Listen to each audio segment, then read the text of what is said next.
नमस्कार.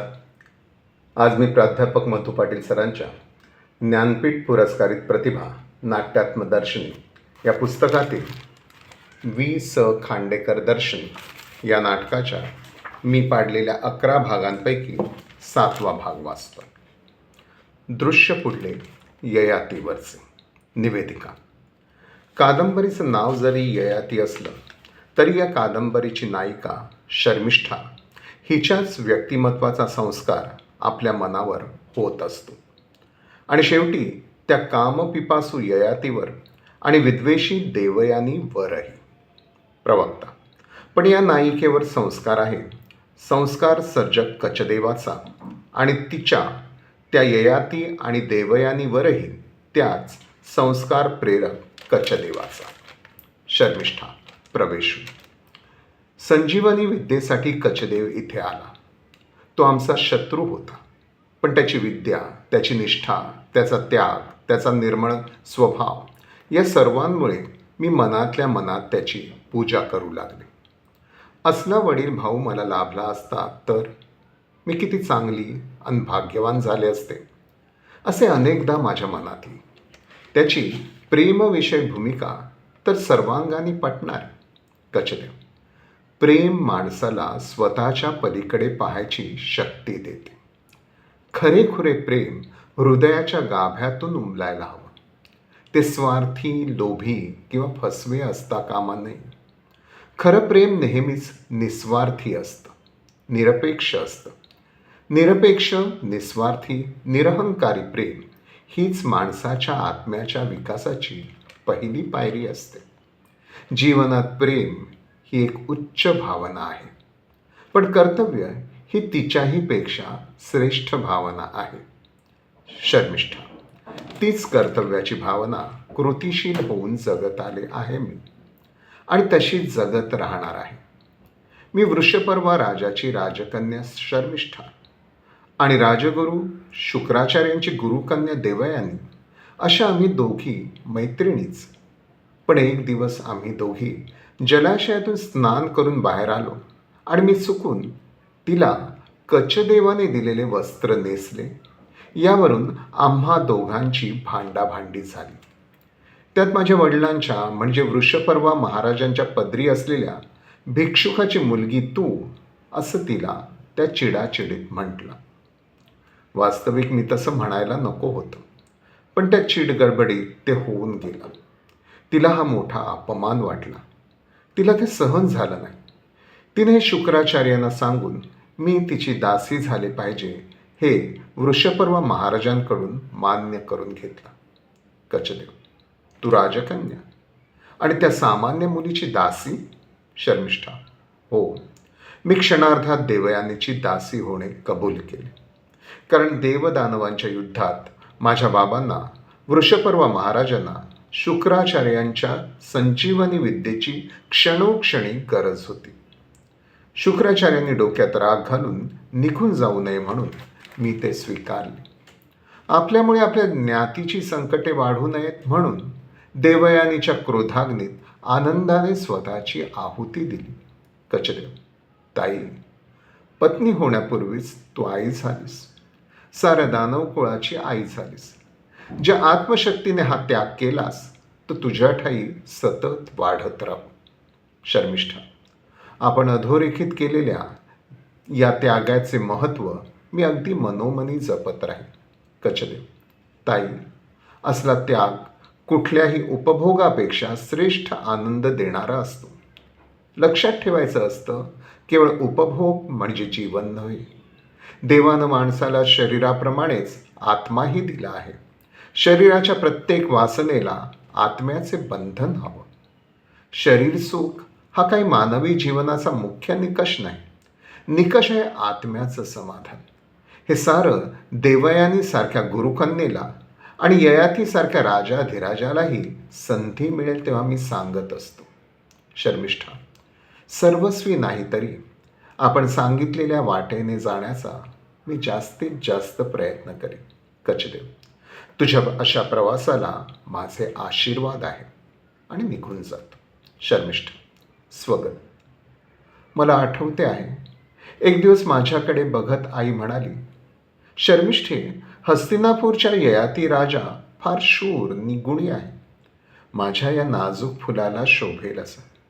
इश्श, हे काय ग आई, मी डोक्यावरून पांघरून घेते कशी, असं म्हणत मी केवढे लाजले होते. पण सारी रात्र मी गोड स्वप्नांच्या हिंदोळ्यावर झोके घेत होते. त्यातल्या एका झोक्याने मला हस्तिनापुरात नेऊन टाकलं, ययाती महाराजांची पट्टराणी करून. पण आज त्या ययाती महाराजांच्या राजवाड्यात राणी म्हणून नव्हे, तर त्यांच्या महाराणीची दासी म्हणून. ययाती महाराज आणि माझा फारसा संबंध येऊ नये म्हणून देवयाने केवढी काळजी घेते. पण जाता येता महाराज सहज माझ्याकडे दृष्टिक्षेप टाकतातच. त्यांनी नुसते माझ्याकडे पाहिले की बरे वाटते. एखादी वस्तू मी त्यांना नेऊन दिली आणि जवळ आसपास देवयानी नसली तर ते हळूच म्हणतात, ययाती प्रवेश, तू कशाला आणलीस? एखाद्या दासीला सांगायचं होतंस. शर्मिष्ठा, मी सुद्धा दासीच आहे. ययाती, तू देवयानीची दासी असशील, माझी नाही. शर्मिष्ठा स्वगत. बरं वाटायचं असं काही ऐकून. एक दिवस देवयानींना दिलेला विडा रंगला नाही म्हणून तिनं अनवधानानं मला विडा बनवायला सांगितला. तो विडा चांगलाच रंगला. त्यावर ते हसत हसत म्हणाले, ययाती, विड्याविषयी आमची एक समजूत आहे. ज्याचं प्रेम अधिक असतं त्यानं दिलेला विडा अधिक रंगतो. शर्मिष्ठा स्वगत. देवयानीबाईंना हे मुळीच आवडलं नाही. तेव्हापासून मी महाराजांना कधीही विडा द्यायचा नाही असं ठरवलं. पण महाराज कुणी नाही असं पाहून मला विचारतातच, ययाती, विडा आहे का? शर्मिष्ठा स्वगत. पण मला नाही म्हणावं लागतं. 10-5 वेळा नाही असं म्हटलं, पण पुढे चांगलासा विडा करून मी लपवून ठेवी आणि महाराजांजवळ कुणी नाही असं पाहून त्यांच्या हातात टाकी. ययाती, असा विडा रंगणारच. शर्मिष्ठा, कालच्या रात्रीपासून देवयानी महाराणींची प्रकृती बिघडली आहे. औषधापेक्षा आपल्या दर्शनानं महाराणींना बरं वाटेल. ययाती, माझ्या दर्शनानं?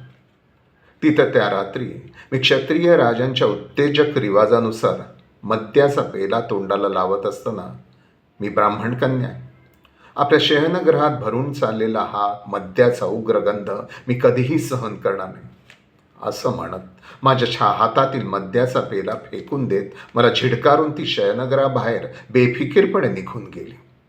शर्मिष्ठ, महाराज, बालपणापासून महाराणींची मैत्रीण आहे मी.